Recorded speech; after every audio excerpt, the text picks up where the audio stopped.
Bearcats fans, what is going on? This is Neil Meyer here with the Front Office News, joined by J.T. Smith. And we are here recapping the Bearcats' 54-40 loss to number 11 ranked Kansas this afternoon in a game that was an all-out defensive clinic until about the final 6 minutes or so.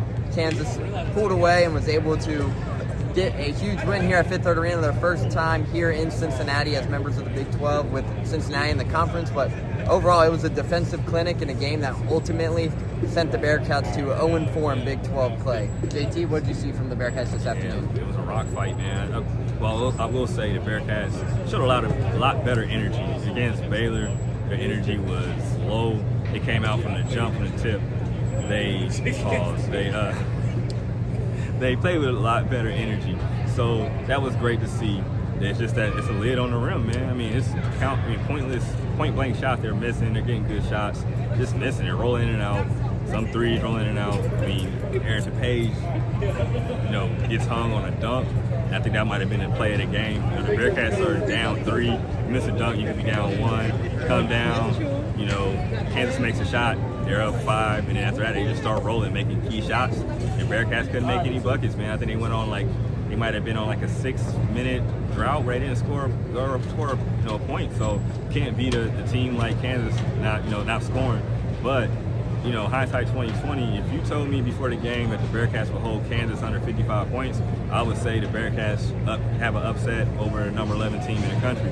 But if you hold somebody 54 and you only score 40, you're not going to beat many teams that way. But I will say positively, I do like the way the Bearcats play on the end. Even on offense, I wish they would have got some better shots in the second half at times, but I feel like they did a lot better. Ball wasn't sticking as much, and I thought they played a lot better on defense and showed a great bit of energy, which they were lacking in their last game. But like Neil said, they're 0-4 going, in this Big 12, man. The Big 12 is not a conference that there are many easy games like the people that follow when the Bearcats were in the AAC. So they got to strap up their boots, keep this energy up, but they got to make some shots, man. They make some shots, maybe they'll have a chance to prove people wrong.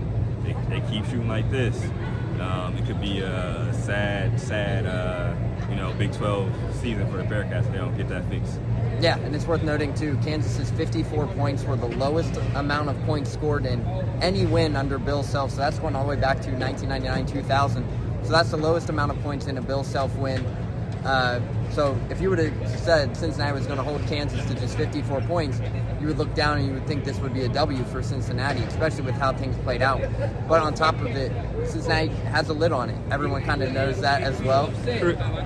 So the lid is on for Cincinnati right now, but on top of it, once that lid falls off, JT, I think everyone kind of knows this team's going to score in flurries. They're going to score quickly and very often once that lid comes off, but you can't have another game where Seamus Lukosius, Jizzle James, and Day Thomas combined for 3 of 24 from the field.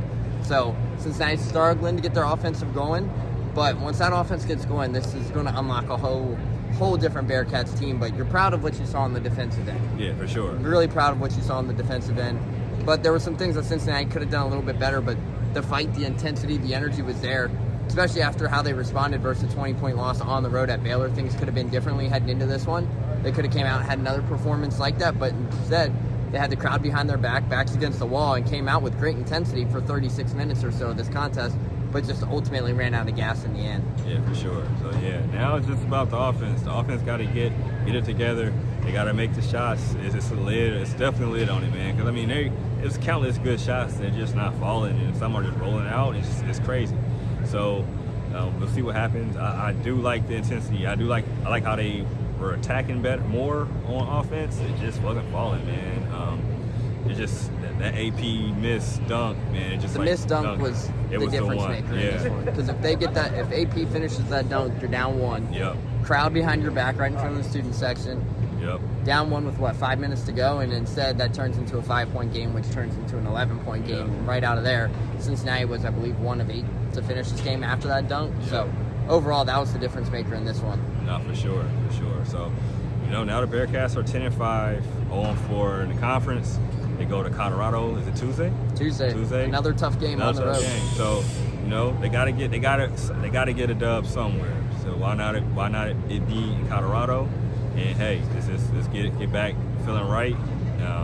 But make sure you check out the site. We have video. We'll have video of Wes Miller and Dylan Mitchell talking after the game. My man Neil Myers working on the recap, and I'll actually do some takeaways. So make sure you check that out. Subscribe. We're at 500. Last time I checked. Appreciate everybody that subscribed. Let's get to 1,000. Keep pushing. Tell a friend to follow the Front Office News, and also go to thefrontofficenews.com or Cincinnati.rivals.com and subscribe there as well. Join our message board. Join the Natty Nation. So I'm J.T. Smith. And I'm Neil Meyer. Signing out.